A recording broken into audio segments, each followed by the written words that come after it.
Right. Look, it is a Friday morning, August 15th, halfway through August. Look, we're we got, 8 days away, Brenden, the first game over in Dublin, Ireland.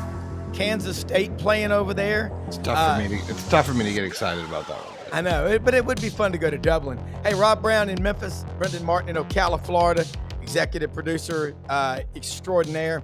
A lot to cover today. College Football Roundtable. We welcome nationally acclaimed writer, love him, man, Mike Griffith of the Atlanta Journal-Constitution, Dog Nation. Been doing this for a minute, about 30 years down here in the South. His takes on college football are interesting, intriguing, and they will make you get out of your comfort zone. Take a picture of the QR code with your phone. We're live on Twitter, Facebook, YouTube, and throughout the day. You wouldn't believe all the reels and everything that Brenden is putting out there all over social media. Follow us and share the show. And let's get started, man. Welcome everybody aboard. Frank Duffy in Tuscany. Great view right there. Doug Dean in Birmingham. Just as beautiful. Guys, I'll be with it's not. 14 of us up No. there. No. But 14 You of us. got to under promise and over deliver. Yeah, well, but it is beautiful in Vestavia and Mountain Brook, those areas. A lot of hills. But we got the Alabama gang coming up on the Spring River. We'll be trout fishing today. They're heading to Rockbridge right now, Doug. But I stayed behind to ensure we have good reception on this show, and I'm fired up about it, and I'll catch a lot of fish when I get up there. Guys, before Mike comes on, your takes on what's happening. There's so much stuff happening so fast every day. Start with Doug and then go to Frank. This is that point, really, it was more than a week ago, where we can all agree, start the damn football games. People are making shit up. Excuse my French, FCC. People are making stuff up because they got to have content in this 24/7 news cycle. And I'll get to the latest dumb one. I'm dumber for having read Matt Hayes' USA Today, in which the article's title is "Time to Admit Hugh Freeze's Experiment Won't Work at Auburn." Now, Matt, it might be time in mid-October. I think you're a wee bit early on that. Yeah. ESPN led with Freeze throwing his visor, getting upset at something to practice. You talk about a slow news day. Yeah. And look, last week, we thought, from the news of all my compadres, I thought Garrett Nussmeier lost his leg in a combine accident. Yeah. An auger.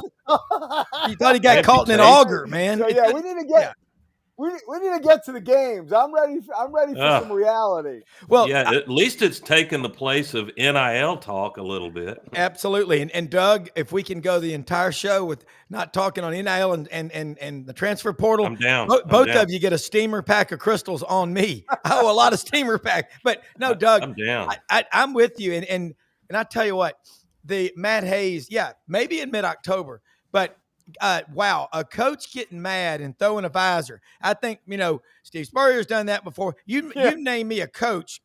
If you put a camera on every coach in practice, they're damn near fist fights with sometimes assistants and players. You know what? Doug, you nailed it. It's and the thing is, to be fair and a little bit balanced, I'm generally more of a flamethrower and provocateur because it helps.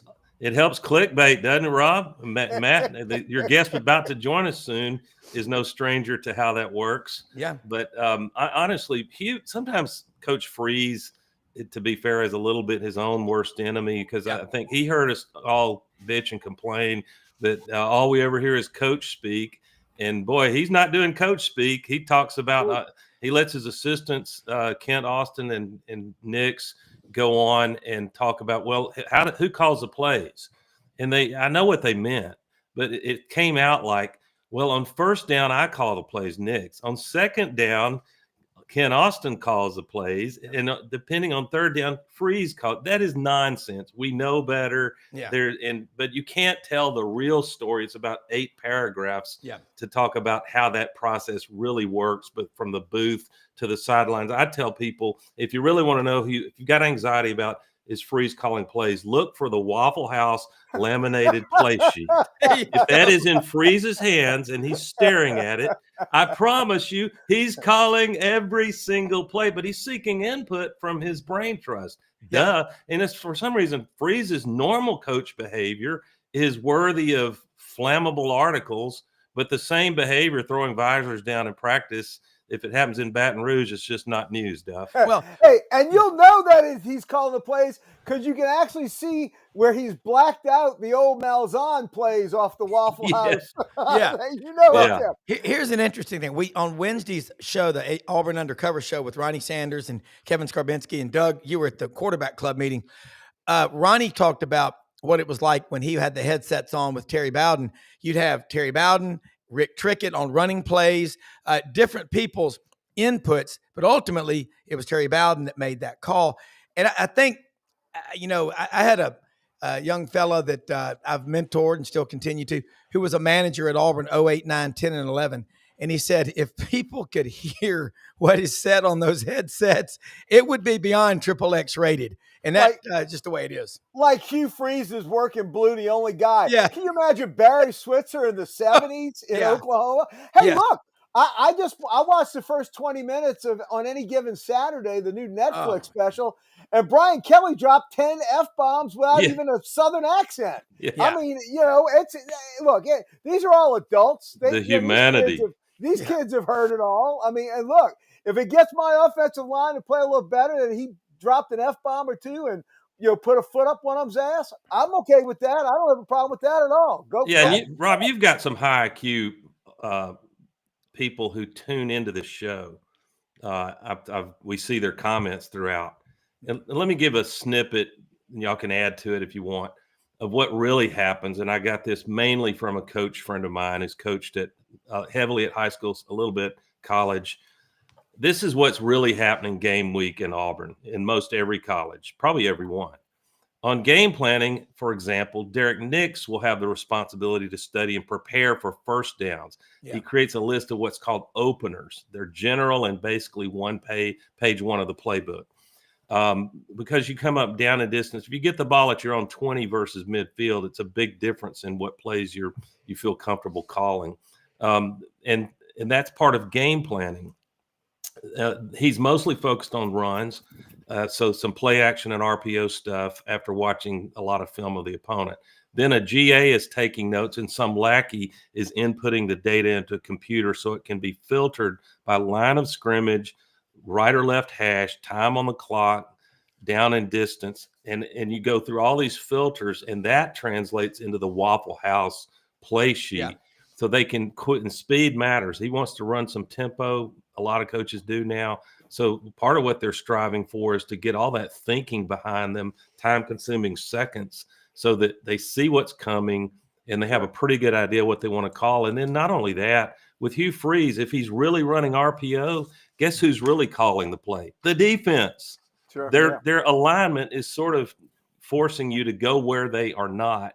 So the idea, fans need to be smart, and some reporters, frankly, need to be smarter and realize that Derek Nix can't give a 30-minute seminar on what I just described, because it's too much information. So the way it comes out is really Hugh saying, you get first down, you get second, and I get third down. Is everybody Whose turn happy? is it? That's just not how it's working. But if people want to think that about Freeze, great. I will say this, and let's ask your next guest this. I'm fascinated about if Auburn should find itself in the coach hiring market again, and well, we will again, hopefully not soon. But I want a defensive-minded coach, and I'll tell you why. You hire an offensive guru, and he can't help himself. They want to call plays. Guess what? There's about a 3 or 4 year cycle that his system is no longer going to work well, and he's going to have to hire an OC that is on, emerging as a system.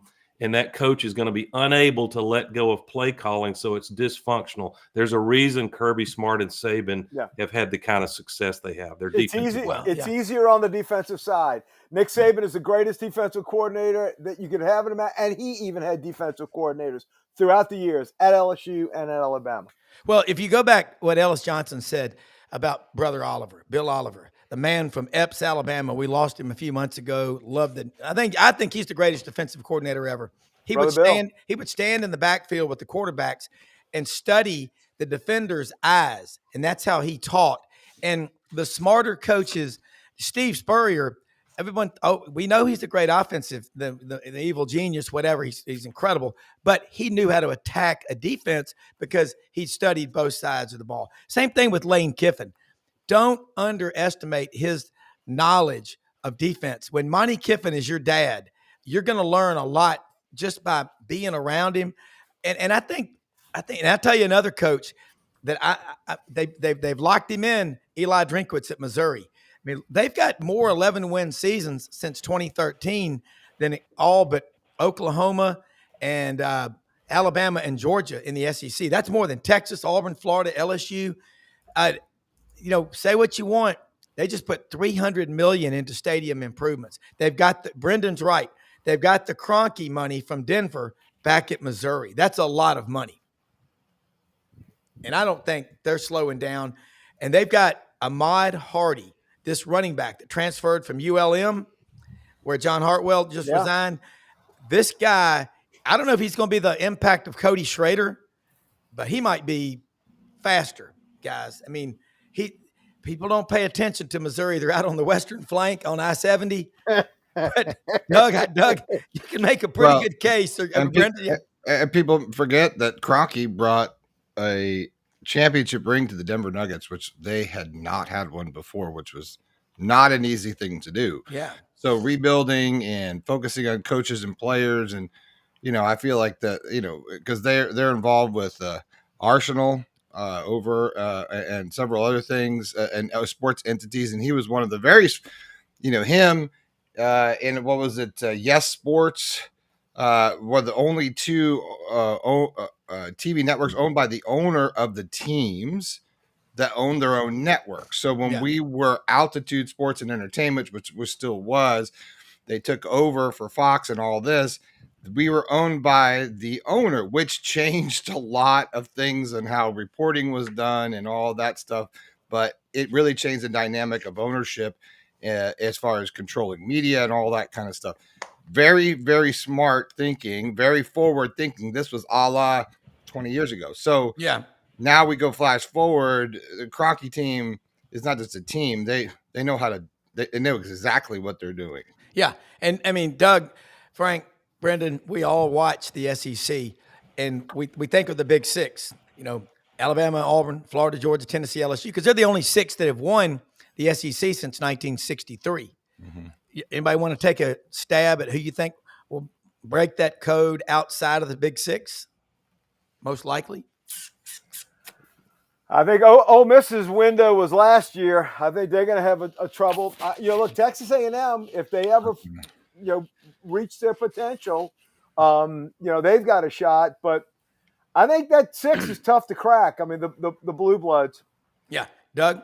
I agree. I like the Aggies roster, but how many years have we said that in August about Texas A&M? I don't mean to be unkind to the Aggies, but at some point you got to cash in on the talent that everyone agrees you're dealing. And South Carolina, South Carolina could make rumbles this year, but we've heard that story before too. Yeah, when we have, and now even Ellis Johnson said Monday, I worry about how South Carolina is going to respond to all of the pressure and expectations. Right. Yeah.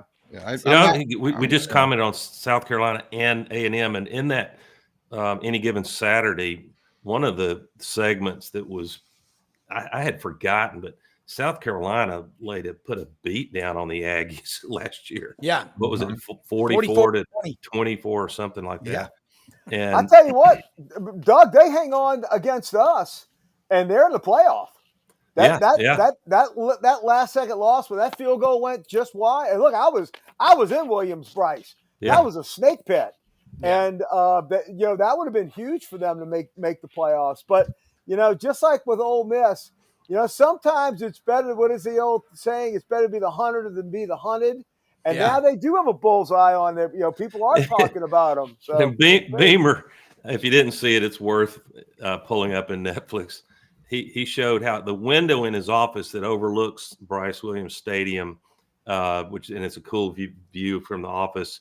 His kids figured out that it was like dry erase. They could take a dry erase marker and put messages on the window for him. His own kids were writing, either start winning games or you are dead. His children or his football players? His own children. Oh, God. Well, I mean, I've got 4 of them, and they can be really critical. They have no filter. Well, they have to go to elementary school and listen to all that. Yeah, that's like the New York Giants GM's kids when they got mad at him because he didn't draft Jaden Daniels 2 years ago and said, "Dad, you just made the biggest mistake of your life on camera, on Hard Knocks." Well, think about this. Did you all see what Ole Miss did with Pete Golding yesterday? Locked him into a contract, $2.6 million. He's the second highest paid coordinator in America behind Knowles, that left Ohio State to go to Penn State to be their defensive coordinator. And you talk about I know people in Tuscaloosa, they were telling me that Golding's kids on the school bus were getting it was awful. And look, it's cruel. But I think $2.6 million will make you feel a little bit better. Yeah, that's what happens. Frank knows. I've told him before. I'm close friends with Curly Hallman's sweet daughter. She's a professional and very talented businesswoman in Kansas City. But she told me the story of the aftermath coming home after that 6 interception game in Jordan Hare. Oh, it is not easy being a family member of. I mean, I guess you don't feel sorry for them nowadays with $10 million a year, but that's a weird way to raise a family. You either become tough or you need a therapist, right? No doubt. And Lynn Amity was our offensive coordinator that day. And I'm telling you what, the things that were written on his lawn that next morning was like, run the damn ball, Lynn. Yeah. Well, have y'all ever seen some of the, like I went inside Jordan Hare and took this tour a few years ago with some potential donors that are now donors with Tigers Unlimited. And we went in this room. It's like a padded room. I would feel comfortable there on game day, but it's where like some of the wives will stay. The pressure is so intense that they can't even be around people. I mean, my mother's like that. She cannot be around people watching a game that often because you just get so emotional. I drive by Legion Field. My stomach is up in my throat still to this day. Brenden, we have Urban Meyer. I don't think there's a human being who detests losing more than Urban Meyer. I love him. 187 to 32. There's a couple. Steve Spurrier's one of them. Yeah. They were actually going to do a fundraiser last year, and there was and they were going to do a talk, and the whole talk was going to be about how losing basically is just not in their matrix, like to a fault. And Urban talks about it. Spurrier not so much, but Urban, he says it's absolutely consumes him. Yeah, he can't even deal. Like, and it's really the reason why we won't see him probably coach again, regardless of what you think about Urban Meyer, regardless if you think his health scare was real or not. I will just say, from knowing him personally, I know and believe that it was real. And because when you talk to him enough times and you see the angst in his eyes when you talk about losing a game or what it was, it's just it's in your DNA. It's a part of your code, right? It's just, you're saying it might be bad for his health at this point to coach again. Yeah, he says that. Yeah, he basically says that, and he says his wife Shelly will not let him coach again because it's too much for him. And he says, I just can't unlock from it. And he's different now than it was. And coaches do that. You guys see that they become different, as they soften as they get away from the fishbowl, right? They soften as they get, and Urban tells stories, like coaches tell stories about how when they lose, even when they win, they don't want to go out in these towns. Yeah. They don't want to be seen, because they feel it more than anybody else because they're their own worst critic, right? So, which is a lot saying if you're walking in Gainesville with a losing season. But, that's the job. Speaking of going out, Brenden, I have a question for you. Mm-hmm. It's Gainesville. What's y'all's best steak place in Gainesville? What's the premier? Spurrier's Gridiron Okay, well, Grill. well, 100%. that ruins my question. Let's say not Spurrier's steak place. They get a call simultaneously on two lines. It's Spurrier and it's Urban, and there's one table left. Who gets it in Gainesville? Spurrier. Yeah, I would think. I think so. I would think because he's now the I don't know his official title, but it's the liaison or whatever. And he represents. He goes out and represents the school.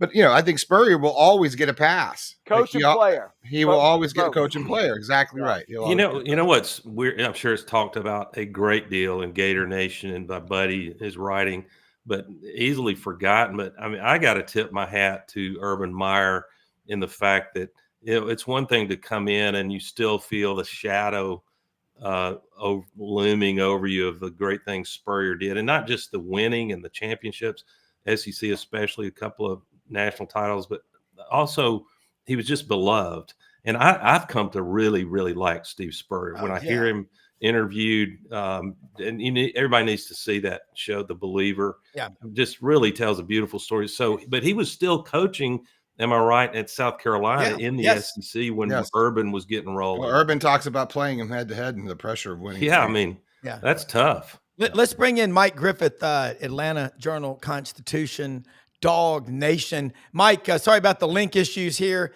I know you had your morning call. This is a true grit journalist. I love it. Michigan State, Sparty grad. Been watching you a long time. By the way, I loved your speech, Football Writers Association of America at Media Days. Without the writers, nobody can tell these stories like you can. This is Frank Duffy over in Tuscany, Doug Dean in Birmingham, and Brenden Martin, executive producer in Ocala, Florida. Welcome to our show. I appreciate it, guys. And, I couldn't help but hearing about the old ball coach. One of the things I do is I do his award every year, the Steve Spurrier Award. We do that out of Gainesville. And, we started it about 4 years ago. I called Chris Doring and said, hey, man, I want to get this off the ground for the Football Writers Organization. And you're right about Steve Spurrier. Such an incredible personality. I mean, at 80 years old, he's still a newsmaker. He's still calling the elephant out in the room like nobody else. I mean, you look at what the guy did, it's unbelievable. I mean, he's one of college football's greatest, just period. Yeah. I mean, he wins a Heisman Trophy, is the greatest player in the game when he plays. He takes over a school that's never won an SEC title, and he wins 6 or 7 in 12 years, depending on how you want to count the first year.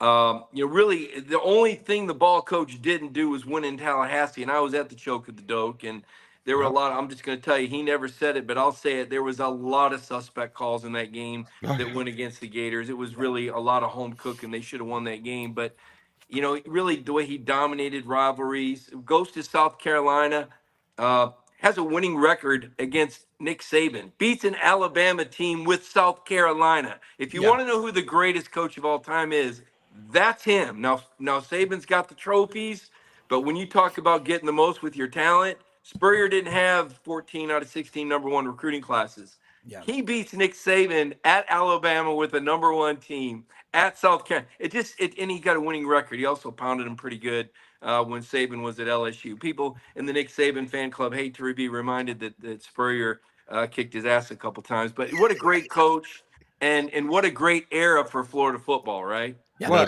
if you rewind his career a little bit, look at what he did at Duke.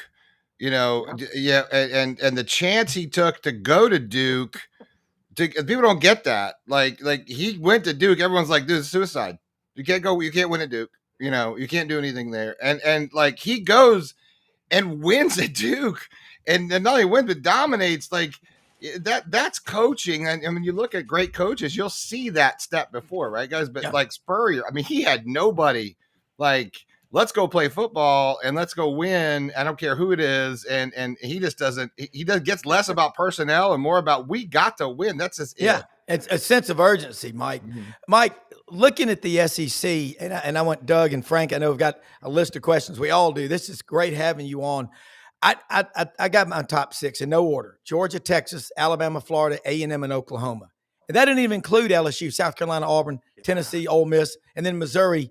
How strong is the league compared to what it was 5 or 10 years ago? You've been doing this a minute. Well, I mean, it's deeper than it's ever been in history. I mean, you just saw the AP poll had 10 SEC teams in it. That was a record. Last year there were 9, right? I think there were 6 Big Ten teams, and I want to say that the vast majority, like 67% of the voters, don't have SEC ties. And where I'm going with this is, a lot of the politics that I know people don't want to get wrapped up in, but they're very important to note. The Big Ten trying to force a 9-game league schedule in the SEC without regard to the SEC's depth. I mean, I see people are celebrating Indiana. Oh, their first ever top 20. Indiana hasn't beaten a top 25 team. I mean, this is ridiculous. This sleight of hand pulled off by the College Football Playoff Selection Committee, headed by Michigan AD Ward Manuel. Sleight of hand with Jim Harbaugh cheating too. Michigan is just. I'm not going to say it, but what's happened with that program, the way they won their title, the way their leadership led the College Football Playoff Selection Committee was bad for college football. Period. Yeah. There was nothing good about the way Jim Harbaugh and Michigan won their national title. And last year's College Football Playoff Selection Committee was an embarrassment. And they cooked the books from the beginning by putting Indiana up high. And then after that, there was no reason to drop them, right? You've created a false value. And so here we sit watching playoffs with Indiana and SMU in there. And we got Alabama, Ole Miss, and South Carolina could have beat any one of those teams by 2 or 3 touchdowns. It was a farce. And the seeding was political. And it led to really an unfortunate, and here's the thing. Clearly, Ohio State was playing the best football at the end of last year. Clearly. But there is no way in, Hades, that a team that finishes in 4th place in their league that loses a final home game should host a first-round playoff game. There is no way there is no way to qualify that. There is no explanation. There is no metric. You are a 4th-place team in a league. You have lost your last regular season game at home as a double-digit favorite, and you're hosting a first-round game. Now, I'm not saying that Tennessee would have beat them in Knoxville, but what I'm saying is that shouldn't have happened.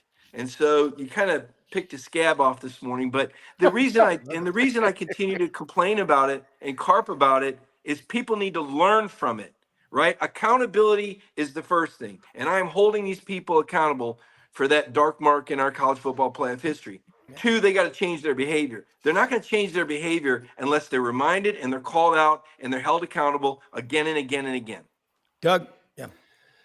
First of all, Mike, a compliment and then a question. To me, there are a very few sports writers, people on air who are in what I call independent thinkers, willing to spar with Feinbaum and not back down. And you're one of those. And I appreciate the fact that you speak your mind, and that you're on some issues, you're a contrarian because you look at the information and the data and go where it leads you. My question is, and you're certainly qualified to talk about what might be expected from the Georgia Bulldogs this year. I think Kirby has earned if you will, the dean of the SEC coaching for a lot of reasons, and one of which is Saban retiring. But, he had his moments against Saban when it mattered a lot. But if you look at, to me, schedules in September matter. And with Stockton, people uncertain about what his ceiling is until they see more a body of work this season. If you look at September for Georgia, and I don't mean to dismiss Tennessee, that 3rd game on the road, but I think Georgia is going to be, early season at least, significantly more capable, even on the road in Knoxville. And then you get an open date before the Crimson Tide comes to town. So do you think that sets up for Georgia to be, is it fair to make Georgia maybe not the heavy favorite, but at least an argument against Texas and possibly Alabama as the odds-on favorites to win the SEC? Yeah, it's a tough call because we still don't know about the quarterback and what he's going to do under the bright lights. And, he's had a really tough curve. I mean, Gunnar was pressed into action in the SEC championship game, and he didn't really play that great. I mean, the running game and the defense kicked in, and he actually threw a pick with 2.5 minutes left that probably should have got him beat if the Texas guy knew how to return an interception. There was really a lot of green in front of him. Should have been a pick 6, but he's a gutsy kid. He's a high school legend here. He set several records. He's a good character guy. He's a hard worker. He's a program guy. Kirby wants to trust in the process. You want to believe that this can still happen in America.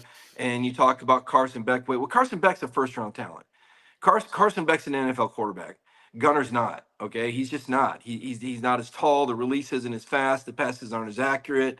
Neither was Stetson, though. Well, we can table that conversation for another day. But Stetson also had a defense that was the best that college football had seen since 1986 Oklahoma. And if you're afforded the opportunity to wait until late in the third quarter to score a touchdown, you can win a lot of games. And that's pretty much what happened in the national title game. Georgia didn't score a touchdown until there was about 4 minutes left in the third quarter, and that was Bryce Young on the other side of the ball. If that's not a legacy defense, the game's probably over with by then. And if you want to reflect back on the SEC championship game, that didn't end too well for Georgia when Stetson didn't play well. They lost 41-24 with that legacy defense. So you made your point on Stetson. My counterpoint is they were fortunate that Brock Bowers, who's arguably the greatest tight end in the history of the game, already. He was recently named to the tight end first team All-American AP team over the last 100 years.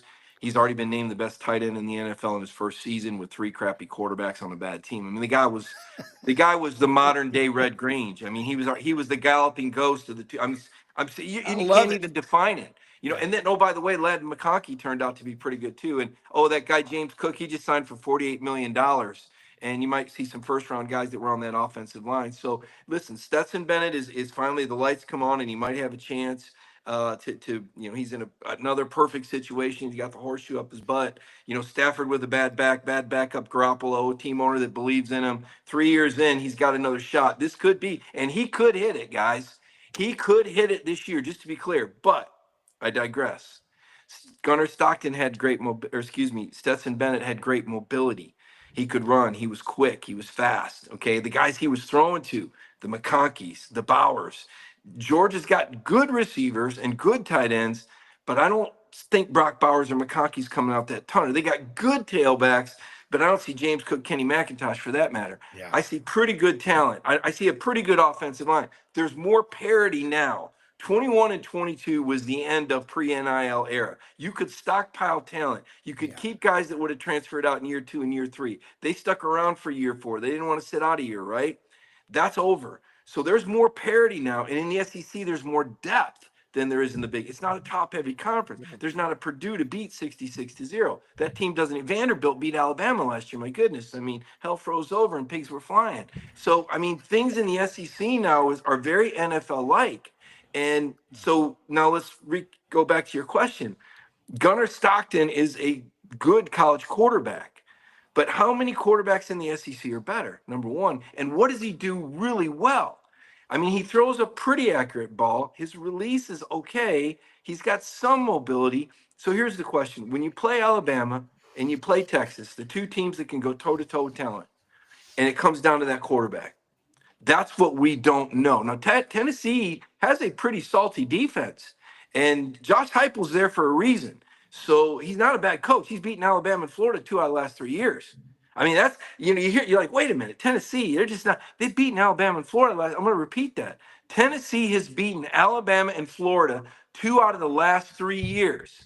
That's a big deal. Yeah. So, and Georgia's won this game 8 games in a row, 8 years in a row now. The record is 9 in the series. That roulette wheel keeps coming up red. Georgia should win, but you got a capable program and a raucous, intimidating stadium. It's Gunnar Stockton's first road start. That will be a very good test. We'll learn a lot. But Alabama, I mean, to me, guys, this team's scary. They got 4 starting offensive linemen back. Loaded. They got 2 of the best receivers.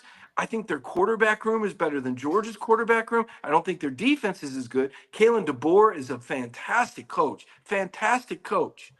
But Alabama's not played between the hedges since 2016. For all of Kirby's losses to Alabama, none of them have come between the hedges. Georgia brings a 31, will be a 33-game home win streak into that game with Alabama. That sets the table.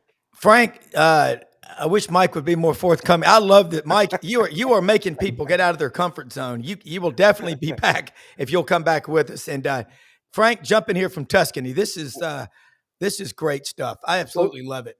Well, ciao, Mike, and tell my good buddy BA hello for me. My road tripping pal.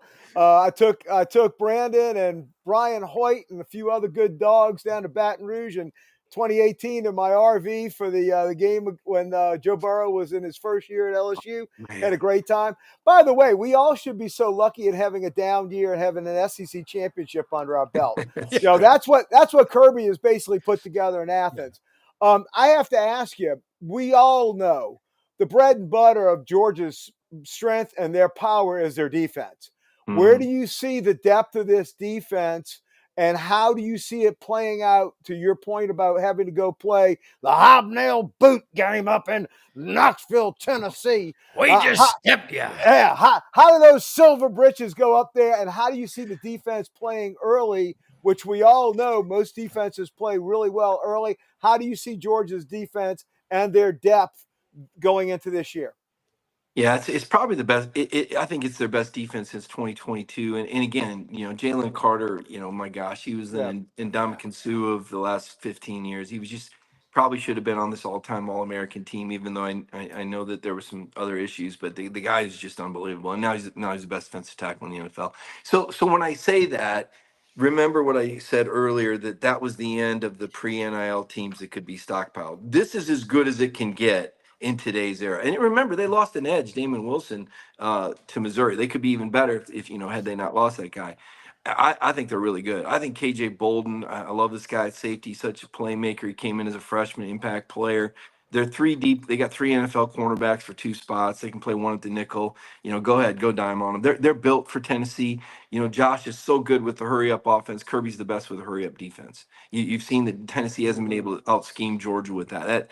I don't want to call it a trick offense or whatever, because it's football and that's ingenious. You could call it Spurrier's offense that if you wanted to. Yeah. I think he's done a great job. But Georgia is built to beat that kind of offensive team, and we've seen that over and over. That's the one team Josh Heupel and Tennessee haven't been able to solve. Christian Miller, he looks like a potential first-round defensive lineman. They got a freshman, and anytime you say freshman and defensive lineman, everybody kind of goes, yeah, sure. But yeah, I mean, this dude Elijah Griffin. I mean, but the real weapon, the guy that I'm so excited about, that New York just called the Justice League wants him to help save the world, is this Chris Cole guy. This Chris Cole guy. This guy that's about 6'3", 250, that can rush the edge, that can cover tight ends. He's the best athlete on the team. Just an absolute freak. And you thought Jalen Walker was good, first-round pick of the Falcons. This guy's got a higher upside, and he's ready to play. So, and they're good everywhere else. Don't get me wrong. There's other guys that are going to play in the NFL in that defense, but those 4 guys are special. And when you've got special, you brought up Tennessee, right? I covered 98 Tennessee. All I need to say is 27. If I just put the number 27 out there, you know what I'm talking about. Everything around 27 was combustible. You put 27 on the field, and there was literally like a glow and fire, and everything that touched him caught fire. When you've got a catalyst like that, hopefully, and that's what Georgia has in Chris Cole. Yeah. And wait, one last quick question: how in the hell did the Falcons pass up on Jalen Carter? How did that happen? Well, like I said, I'm a Saints fan. I don't care. But I'm a Saints fan. Like I said, there was a lot of other things going on. And it's pretty well documented that there was some off the field issues going on with fast cars and things like that around Georgia and I remember. Jalen. Yeah, and I think the Falcons, that being an Atlanta team, that's a storyline that probably would have followed him much closer. And he ultimately, all those things got settled out of a really tragic night. But I think that's why, and I think sometimes NFL teams can overthink it. But we, to be frank, we are in an era where we do need to be sensitive to these kind of things. I mean, there's been some. I mean, I hate to say it, there's been some NFL guys that have done some really bad things that should have been held accountable. And I'll leave that to Commissioner Goodell. You can be your own judge, but some of these cats got larger than life and needed to be, And so these are things that the NFL has to be sensitive to. You don't want distractions. And it's worked out well for Carter. He's gone to a place where there's other Georgia. I think they got 7 guys on the Philadelphia D. It's ridiculous. And he's in a place right now with some players around him, that I think Jalen's really, I think he's grown, and I think he's really developed into a good, really good special anchor for that defense going forward for a decade. Wow. Mike, what's your take? I'm in Gainesville or Ocala down here. I don't know if you keep up too much with what's going on. I'm sure you do. But, Lagway obviously game changer for Florida. Obviously makes a difference. Last year he comes in to change the course of Billy Napier's history down in Florida, which he was more than on the hot seat prior to that moment. But you go into this year, there's speculation. I mean, he hasn't practiced a full practice. He's definitely hurt. A lot of people are wondering how hurt. How good is Florida in your opinion without Lagway? Oh man, that's a great question. And Billy Napier's turnaround is really, to me, the biggest coaching turnaround I've ever seen mid-season. Much less in this day and age of social media and perception overtaking reality. I mean, look, there were calls made. You know it if you follow this program. I mean, this was going to happen. There was going to be a coaching change. There were guys that get in line. Lane Kiffin, line one. I mean, he couldn't get him, but there were calls being made. And what great poetry that Napier in Florida beat Ole Miss and knocked them out of the playoff ultimately. Like, oh, this is the guy you wanted to hire to replace, but the guy you just beat with less of a team, right? So you got to love what the Gators are doing and the Swamp coming alive the last 4 games of the season. And it is DJ Lagway, and Billy talked about the way the culture changed in the building. And that building has something to do with it too. I've seen it happen twice at Georgia. You move kids into a new building and that becomes the sense of community. Florida's really built off of that $90 million, $95 million building they've got right there. That's been huge. Abner Center, yeah. Way overdue, I might add, as it was for Georgia on the facilities upgrade. I've got questions, right? I mean, because DJ is such a phenomenal leader, and you see him in person, and you got to see the guy in person to appreciate the tree leg stumps he's got for legs. Yeah. I mean, this guy's and he runs and throws the most catch. Honestly, I hate to say it, but it's DJ Lagway or bust, man. You give him DJ Lagway, potential playoff team. You take him away, coach could be looking for another job by the end of the year. It's interesting what you just said, and I don't mean to interrupt, but I was in some smart conversations, the other day with some people that, obviously I'm not going to name who they were, but let's just say they might have not played quarterback a couple of times, and they were discussing how like Lagway works because they know his schedule as far as working out. They said Lagway's a little too big. He's a little too robust. He works out a little too much. A little wear and tear could be part of coming out of Texas football, kind of coming out of that. But the knock on him was like, hey, you gotta lean out a little bit and not push yourself so hard in the weight room. What's your take on something like that? Because he's fairly mobile. But do you think that wear and tear, pushing yourself too hard in the weight room and doing these things over and over? We've talked to some very smart doctors in here before who've talked about that. He's a young guy. He shouldn't be having all of these issues. Yeah. Everybody's playing hurt, it seems. Yeah. Well, yeah, and there's such a fine line, when you look at the athletes of today compared to yesteryear and the training methodology and the legal supplements, that are fine to take, and we've really, modern day medicine's amazing.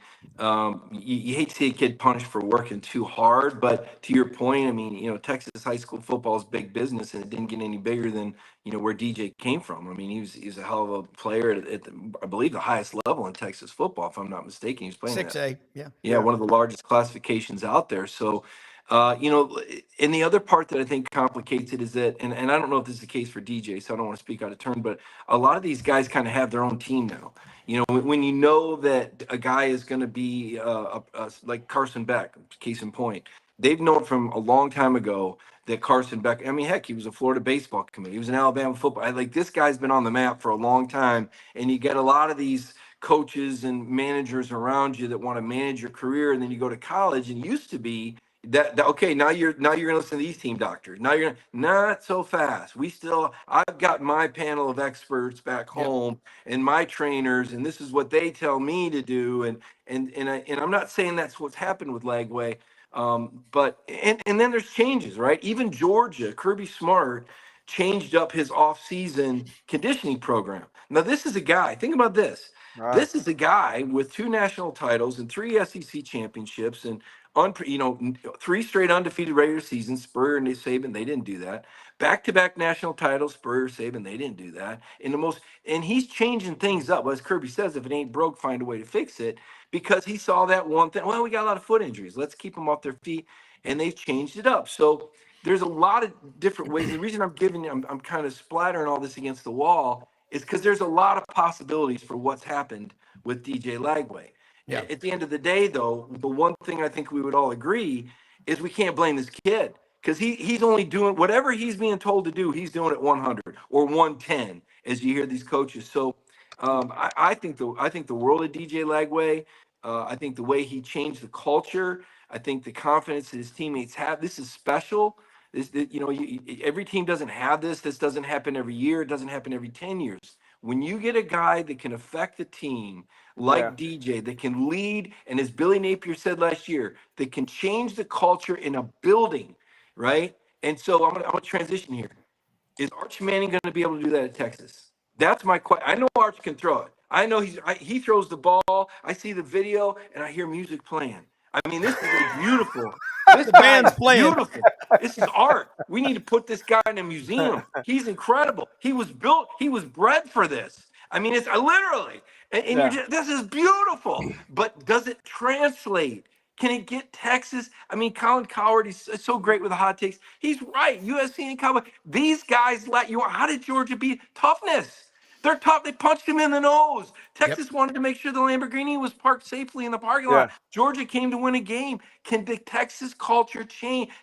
I know Arch can win a Heisman. I know Arch can be number one.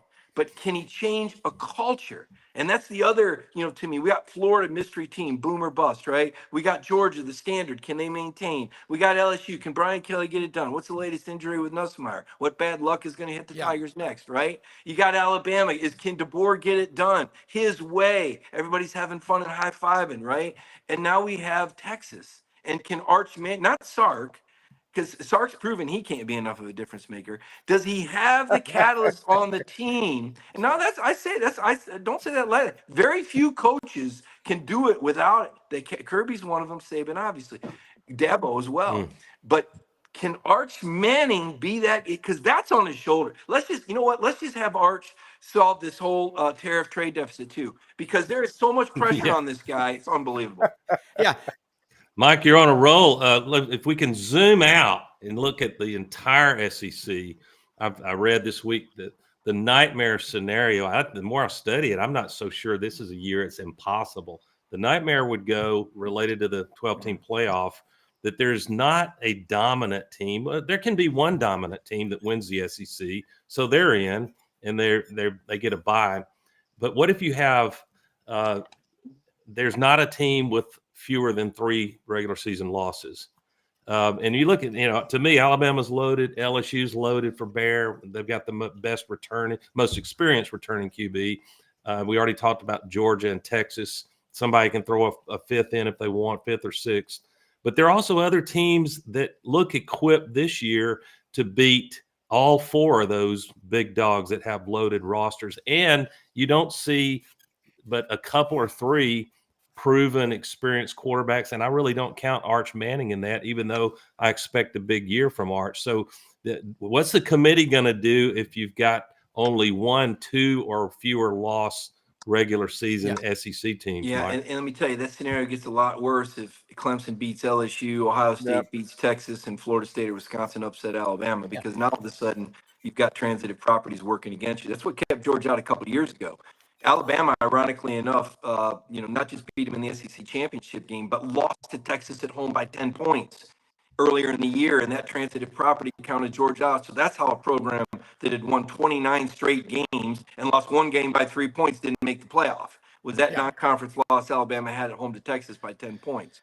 So those non-conference games are big. I do feel more confident in the committee with Ivan Maisel and Mark D'Antonio joining that committee. I think we have a lot more common sense. I don't think you're going to have any former, any chairman bully anybody, i.e. Ward Manuel, Michigan last year, which I just highly suspect, just based on the question and answers. He would do the I asked the guy, this is a really simple question. I said, when you're comparing these teams head to head for positions, Do you ever, doing the eyeball test, do you ever consider who would win if they played each other? Nope, that's not a part of the criteria. Are you kidding me, man? What a chicken. Yeah. Let me bring in. I almost said that word on the air. Oh, what a chicken crap answer. Yeah. We don't consider whether Indiana would actually beat this team head. We got these numbers on paper here. Even though we're supposed to be experts, even though we come together to watch these games, even though there's this group thing, we're not smart enough to be able to watch two teams play independently and figure out which one we think. We can't rely on our own brains. We would rather conveniently use these metrics that we choose. That was the problem. The Vegas spread is readily available. Yeah, that's but let me bring in Brad Bellamy, Mike, our general manager, Landers Ford, one of our sponsors, and he's a big Alabama fan and Memphis fan, and Mike Griffith, Atlanta Journal-Constitution. Brad, I know you've got questions, and we're going to talk about Landers after this part, but you've got questions. Alabama last year and South Carolina and Ole Miss all left out. Mike, one of the better writers. Let's get some Q&A going. Yeah, good morning, guys. Enjoying the conversation you guys have been having. For me, one of the things is the early schedule this year. We have a lot of matchups interconference that are going to help determine, I think, a lot of how the playoffs work out. If Arkansas pulls the upset over Notre Dame, that's one that I think will help elevate the SEC to where if they do have more 3-loss teams, the argument's there. What do you think are the most pivotal matchups? We obviously got a couple of obvious ones, but some of maybe the ones we're not talking about that are kind of pivotal matchups that the SEC has that might be the difference maker of a team getting in versus not getting in because of the early non-conference schedules. I think Texas A&M Notre Dame's a big game. Last year Notre Dame beat Texas A&M in the opener, and I think that really obviously boosted Notre Dame. They were able to overcome that loss to Northern Illinois and still make the playoffs, which, hey, it is what it is, right? It's a new world. That to me is one of the bigger games. I think Alabama FSU, I think sets the tone. For the Crimson Tide as well as for the ACC. I do think Florida State. I don't know about back, but I do think they're going to be competitive again. Last year was obviously they were still broken from that 65-3 loss to Georgia when half their team quit on the NIL, unintended consequence of NIL. So I think Alabama, Florida State's a game I look at. Texas A&M, Notre Dame. A lot of times though it's games we don't expect. And there's an unknown. You've almost got to budget for the unknown, right? I know you do that at your dealership too. You've got your expenses, but then there's also that budget, that right. Miscellaneous, right? Something's gonna happen. Somebody's gonna run into a car in the parking lot they're not supposed to. So there's gonna be something that's gonna happen, and I look at that for college football. I think that the point that was brought up about the 3-loss SEC team potential, that's really real. But I did a study last year, and I want to say it was around 50% was the winning percentage for ranked SEC teams in road SEC games. And if you compared it to other years, it was typically 75 or 80%. Last year, that showed the parity of what that home field. Again, Vanderbilt beating Alabama at home. That was a moment. That was a big moment in SEC history in terms of parity and what can happen. So where teams play, when they play them, injuries, how the schedule makers work. My goodness, Texas, they got a bye week before they play Georgia. How does that happen? I don't get it. It's just, so there's a lot of those things, a lot of those hidden pockets, and I haven't studied your question. If I did, I could probably find a few more, but those would be the games and the circumstances that come to mind. Yeah. Mike, look, I know you've been on with us long, and this is great. We're going to definitely bring you back on again. You are putting out tons of data, and I'm going to go back. I'll be watching this show on the way up to go trout fishing on the Spring River where the water's 57 degrees and it'll be 150 on land up here. But how do people follow you and keep up with all your great work? Because like Roman Harper, you're in the exclusive club now. You're a truth broker. Love hear what you have to say. Thank you so much. Well, listen, first of all, I can speak with this sort of conviction because I covered Alabama football, because Gene Stallings and his coaches brought me into those offices. I had the opportunity to sit down with those players because Tennessee and Phil Fulmer had open practices, because John Chavis took that call and Woody McCorvey, because Michigan State and Mark D'Antonio for 4 years and Pat Narduzzi. I've been fortunate to cover a lot of really great programs and coaches, that were willing to spend a little bit extra time and explain why things were the way they are. And Kirby, doesn't take a lot of extra time, but I kind of already know the book. And a lot of the things that Kirby says are from the mouth of Gene Stallings, hence Paul Bear Bryant at one point. Yep. Kirby's a throwback, and he speaks football. And I hear that all the time when Kirby's smart. Hey, listen to what he says, listen to what he doesn't say. So a lot of my opinions are I wish I'm not just some football genius. I'm not. I've just listened to a lot of really smart coaches and tried to pay really close attention to the best. And now the association with Coach Spurrier, I mean, he's amazing. He's playing chess and everybody's playing checkers, So, but my work, guys, I appreciate you asking that. Atlanta Journal-Constitution is ajc.com. DogNation.com is our free website. We've got a ton of content on there.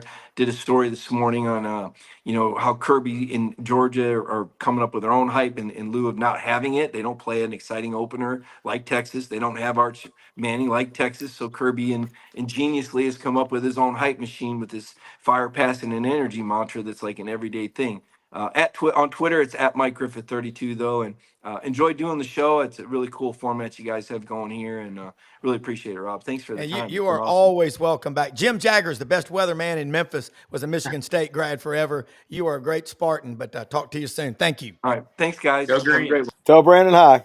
Love it. Brad, tell us real quick what's happening out there at Landers Ford. Man, I tell you, we could go for days with some of the content, but it's hot, and you know what? Never a bad time to look for a new car, truck, or SUV.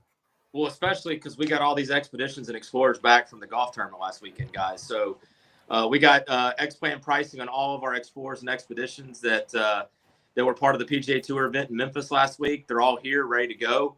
Already sold, 10 of them over the last few days, and got a lot on the board already tagged for customers. So best selections are to come in now and take advantage of the deal, and also the availability. Not a lot of Expeditions and Explorers are out there amongst other dealer inventories right now. And so we have them here to sell, and really excited. Man, what a great tournament it was last weekend. Great for the city. Talked to Joe Tomic, who runs it. He said it was the best attendance they've had since 2019. The excitement there, another playoff event. So, really great honor to Fred Smith as part of the deal on Saturday, and the partnership between FedEx. We love supporting St. Jude Children's Research Hospital. Every vehicle we sell that was part of the golf tournament, we donate a portion of that to St. Jude. After this year, it'll be 20 years. Landers has given over $1 million to St. Jude through this golf tournament. Wow. And that's separate from the stuff we do with the marathon and other things. So, great organization here in Memphis that just blesses the entire world. What Danny Thomas was able to do, 50 years ago is just incredible. How much a man's vision can really make a difference and save so many lives. So it's a blessing. It's great to be a part of it. And man, we got a lot of things working here right now that we're really excited about. And August is going to be a great month for us. So it is. Thanks for having me. Oh yeah. Nice to see Frank relaxed. You got a cigar going on this morning too, Frank? I mean, you got it all set up over there. It's like 4 p.m. over there. Is it just in Italy? Yeah, I'm about the cocktail hour here. I do have to ask you a question. What is the base cost of a Ford Puma? Because I had one of my Italian buddies sideswipe my rental car, but I did get the full insurance. I got the Big Mac insurance. Full insurance. So we might have to have some research before this is over. I don't know. Probably the same as the cost of a Chevy Adidas over there. We don't have Ford Pumas in the U.S. I know. It's a European. It's like the Kuga, and there's some other products that they have.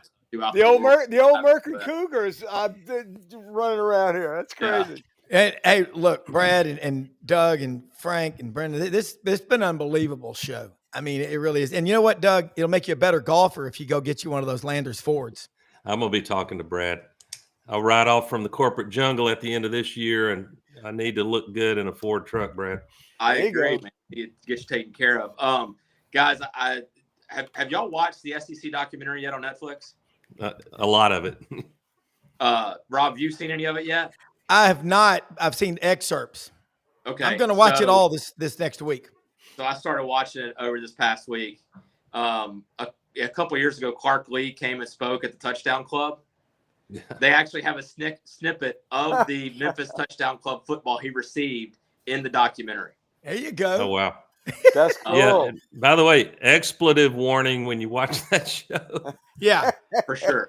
yeah, it's definitely not for children.